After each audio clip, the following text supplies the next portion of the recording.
Okay भाई, तो आज की क्लास स्टार्ट करते हैं। तो देखिए हमारा प्रीवियस ईयर चल रहा है एसएससी सीजीएल का 2024 के सारे प्रश्न हम लोग कर रहे हैं जितने भी 2024 में पूछे गए थे। ठीक है, तो पहला परसेंटेज का टॉपिक उठाया है हमने। जितने भी टॉपिक के सारे क्वेश्चन जितने भी आए थे प्रीवियस ईयर सीजीएल के वो सारे हम लोग कर रहे हैं। सेकेंड क्लास है हम लोगों की। ठीक है, तो देखिए इस क्वेश्चन में क्या कह रहा है। कह रहा है सुनीता और ममता के बीच एक चुनाव में 85% मतदाताओं ने अपने मत डाले, लेकिन 2% मत अवैध थे। यदि सुनीता को 64,974 मत मिले जो वैध मतों का 78% है, तो चुनाव में नामांकित मतदाताओं की कुल संख्या कितनी थी। अब इसमें देखिए कब आया है, सीजीएल 2024 की थर्ड शिफ्ट का क्वेश्चन है ये, 10 सितंबर 2024। तो कैसे करेंगे समझिए।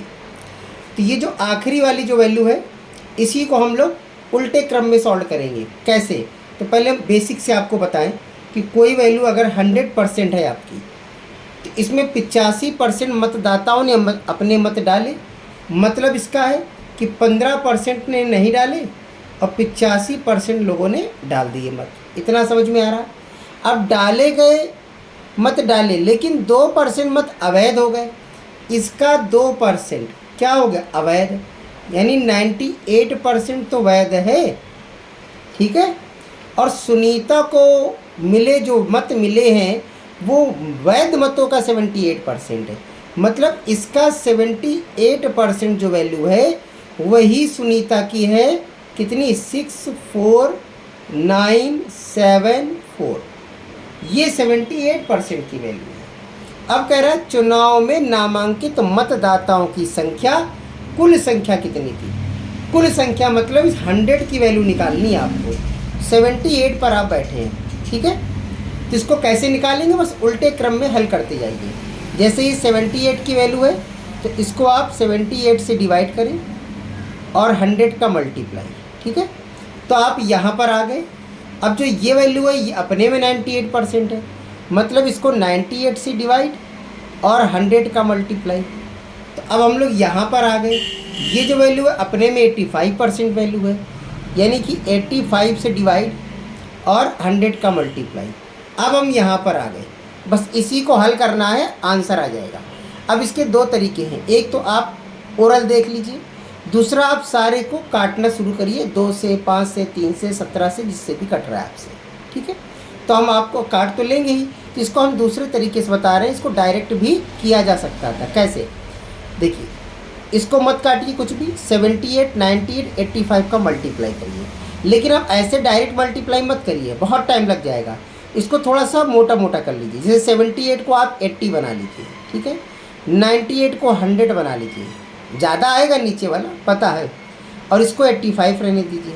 अब मल्टीप्लाई करेंगे तो ये तो बेटा 8000 दिख रहा है, 8000 का मल्टीप्लाई 85 में करो, तो 8 का मल्टीप्लाई 85 में इजीली हो जाएगा। 8 5 40, 0 4, 8 8 64 और 4 68, 1 2 3, 1 2 3, तो नीचे आया 6,80,000। एक ले लिया हमने मोटी अमाउंट, ठीक है, अप्रॉक्स।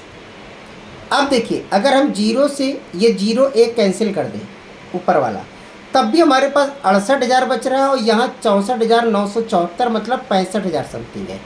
यानी हम ये ना करते तो हो सकता है ये सेम वैल्यू आएगी।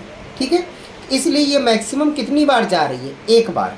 अभी तो ये डेसिमल में जा रही है, 0.9 समथिंग जाएगी, यानी कि एक बार हम ले सकते हैं अप्रॉक्सीमेट। क्योंकि यहाँ पर देखिए अगर ये आंसर आता तो 1.25 आता, ये आएगा तो एक बार जाएगा, ये आएगा तो 1.6 बार, और ये 1.8 टाइम, तो ऐसा तो है नहीं। ठीक है, कितनी बार जाएगा, मैक्सिमम 1 टाइम जाएगा, तो एक इधर से आ जाएगा, 2 0 2 0 1 0, मतलब कि 5 0। तो ऐसे आप 1 लाख में से टिक कर सकते थे, और नहीं तो आप इसको पूरा काट लीजिए, कोई फर्क नहीं पड़ता है। ठीक है, चलिए अगला क्वेश्चन देखते हैं।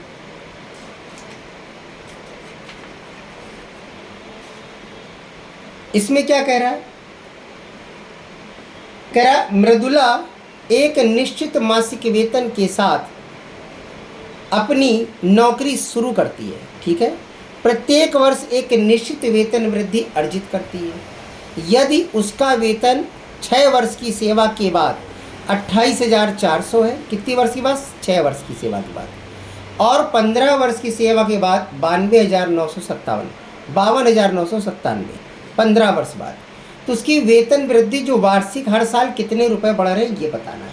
अच्छा, हर साल इसके बढ़ते हैं, तो आप समझिए 15 साल, अगर 15 साल की बात करें तो कितना वेतन हो गया था? 52,997, और 6 वर्ष में कितना हो गया था? 6 वर्ष में 28,400 हो गया था। तो अगर डिफरेंस देखें तो ईयर का कितना डिफरेंस है? 9 6 15, 9 साल का अंतर है। और इस 9 साल में वेतन में कितनी बढ़ोतरी हो गई? माइनस कर लेते हैं, 7 9 5 4 2, ठीक है, 24,597 रुपये ये 9 साल में बढ़े हैं। तो 1 साल की वैल्यू निकल आएगी।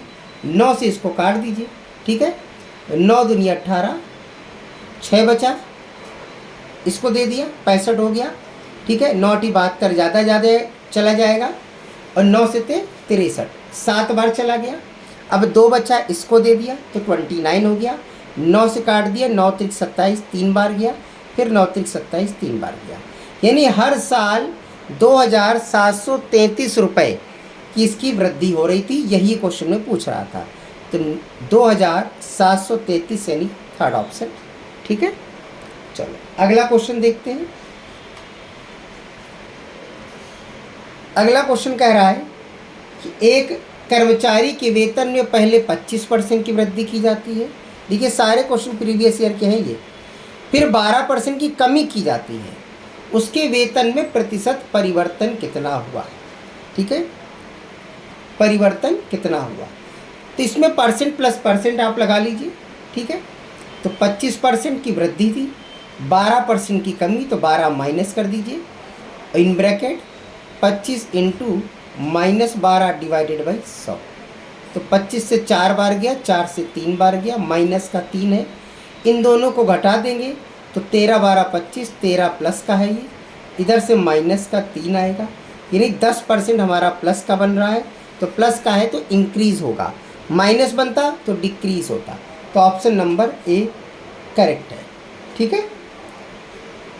चलो अगला देखते हैं क्वेश्चन।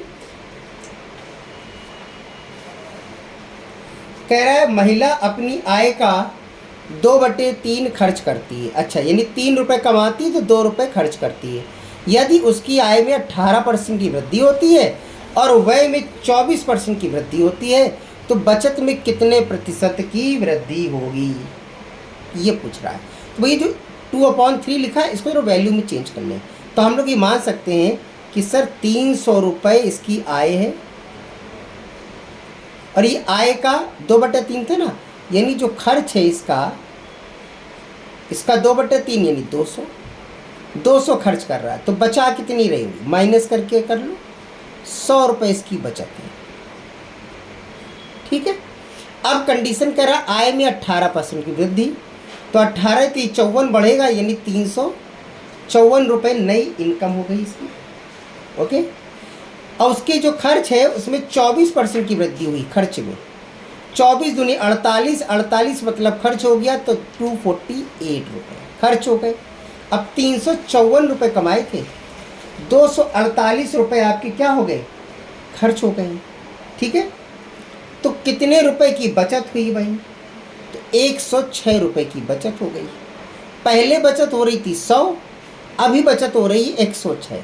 कितने रुपए ज़्यादा बचत हो रही है, सर 6 रुपये ज़्यादा बचत हो रही है। तो ये 6 रुपये कितने परसेंट है पहली वाली बचत का? पहली बचत कितनी थी, 100, कट गया, कितना आंसर आया, 6%, ठीक है। थोड़ा हम इसको और ज़्यादा अच्छे से बता देते हैं, बाकी करने को तो और इजी हो सकता था, तो आप इसको छोटा कर ही सकते हैं कि हमने 6 निकाला, अब तो दिख ही रहा था 100 का 6 कितना परसेंट होता है,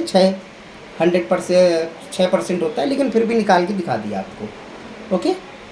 चलो एक और क्वेश्चन कर लिया जाए, लेकिन चलिए ज़्यादा लंबी वीडियो बन जाएगी फिर, ओके। तो मिलते हैं हम लोग अगली क्लास में।